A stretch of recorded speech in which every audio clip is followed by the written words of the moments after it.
कक्षा 5 की हिंदी की पाठ्यपुस्तक रिमझिम का एक पाठ। पाठ का शीर्षक है जोड़ा साकों वाला घर।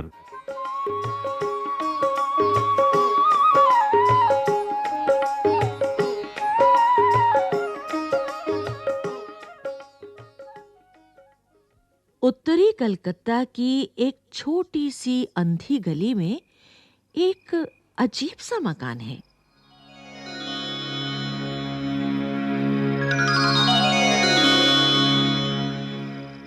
उसमें बहुत सी चक्करदार सीढ़ियां हैं जो दरवाजों वाले अनजाने कमरों तक जाती हैं, और उसमें ऊंची नीची जमीन पर अलग-थलग छज्जे और चबूतरे हैं।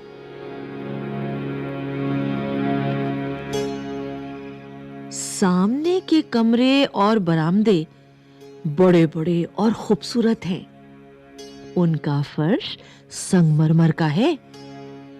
लंबी खिड़कियों में रंगीन कांच लगे हुए हैं। उस अहाते में कुछ और बड़े-बड़े मकान हैं। घास का मैदान है, बजरी का रास्ता है और फूलों वाली झाड़ियां हैं। पूरी जगह को ऊंची चारदीवारी ने घेर रखा है। उसमें दो बहुत बड़े फाटक हैं जो अंधी गली में खुलते हैं।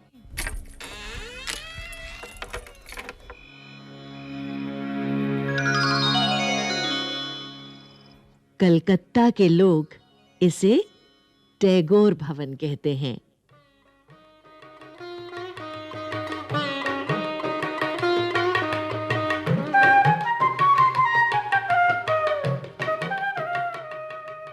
अब से लगभग 200 बरस पहले ईस्ट इंडिया कंपनी के जमाने में ये मकान बना था।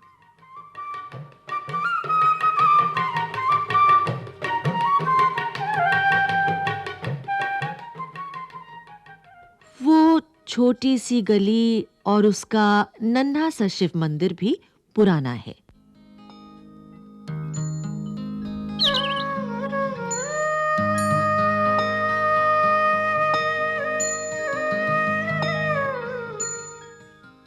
उस सारी जगह पर पुरानेपन की छाप आज भी मौजूद है।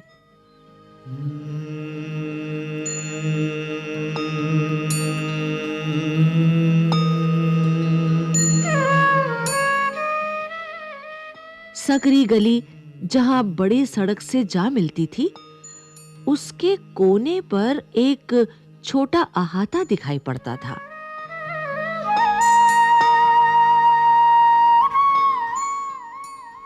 उसमें पीतल के बने चिड़ियों के अड्डों की एक कतार थी और हर अड्डे पर भड़कीले रंगों वाला एक-एक काकातुआ था।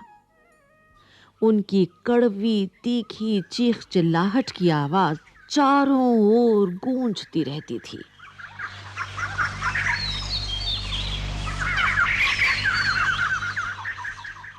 अड़ोस पड़ोस की सारी जगह कुछ अजीब और गैर मामूली ढंग की थी।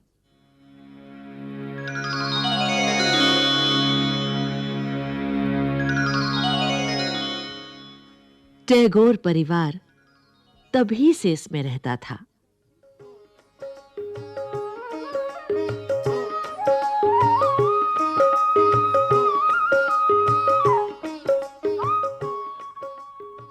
बीच-बीच में वे लोग इसमें बढ़ोतरी भी करते जाते थे।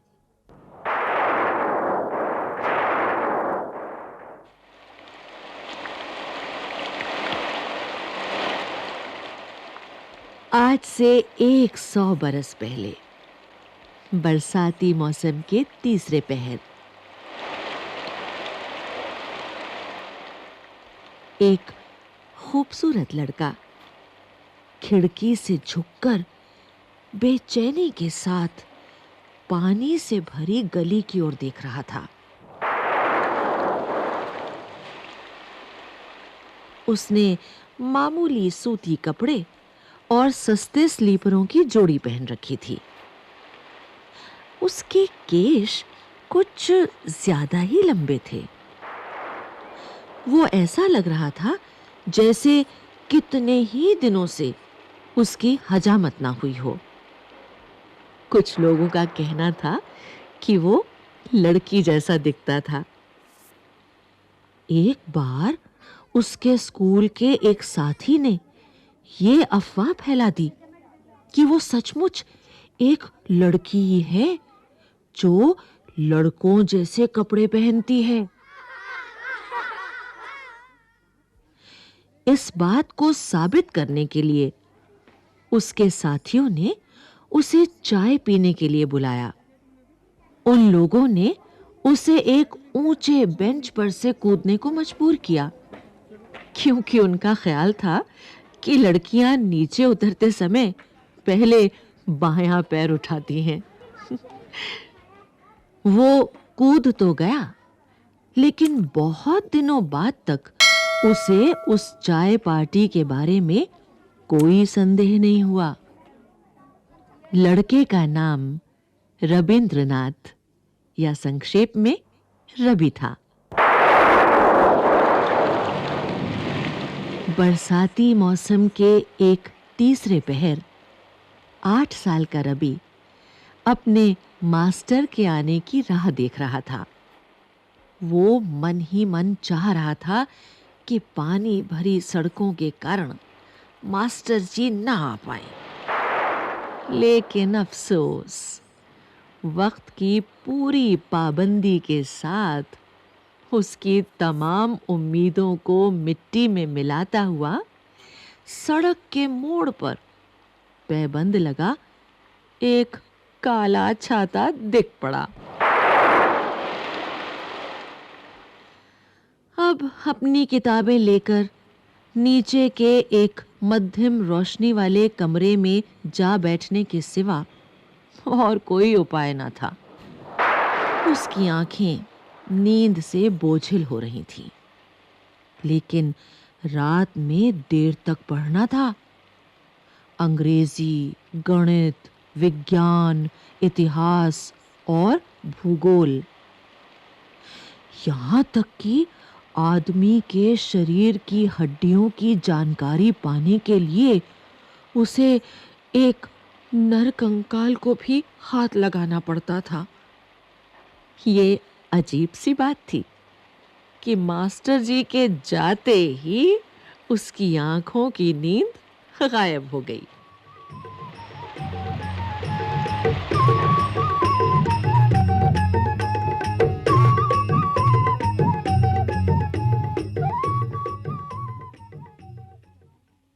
उस जमाने में बिजली की बत्तियां नहीं थीं। यहां तक कि गैस की रोशनी का भी ज्यादा चलन नहीं था। पानी के नल का भी कोई पता नहीं था। नीचे के एक अंधेरे कमरे में, जहां सूरज की रोशनी नहीं पहुंचती थी, मिट्टी के घड़ों में भरकर साल भर के लिए पीने का पानी इकट्ठा किया जाता था।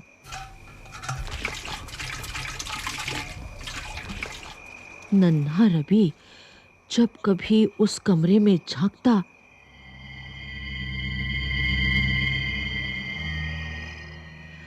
उसका बदन सिहर उठता था।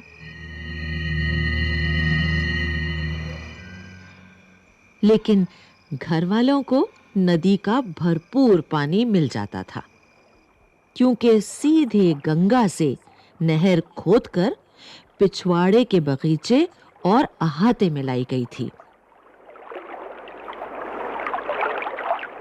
जब बाढ़ का पानी चढ़ आता तो रवि बड़े अचरज और बड़ी खुशी से कल कल छल छल करती नदी के पानी को देखा करता था, जो सूरज की किरणों से रोशनी लेकर चमक चमक उठता था।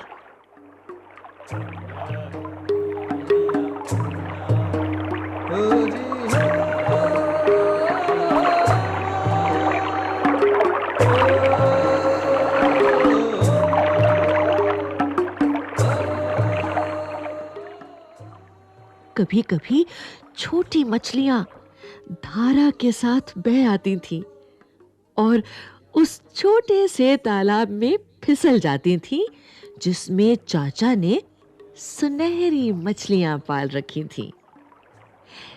छोटी मछलियों के साथ रवि का दिल भी उछल पड़ता था।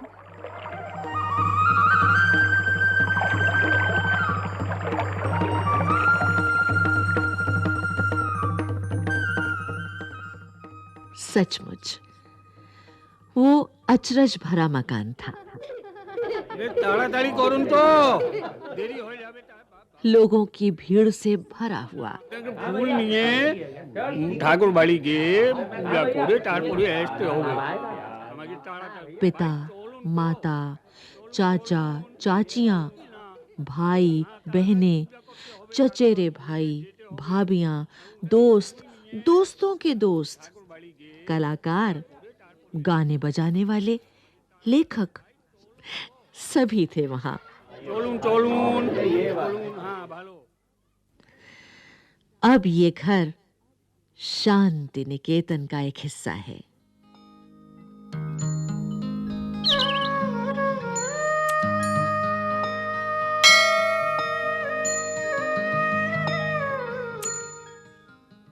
रवि जब बड़ा हुआ तो उसने अपनी जिंदगी का ज्यादातर हिस्सा शांति निकेतन में बिताया।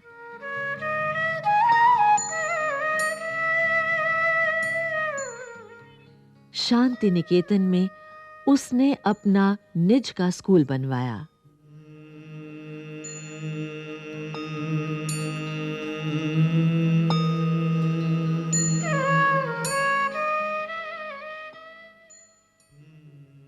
ये जगत प्रसिद्ध शांति निकेतन विश्वविद्यालय के एक अंग के रूप में आज भी वहां मौजूद है।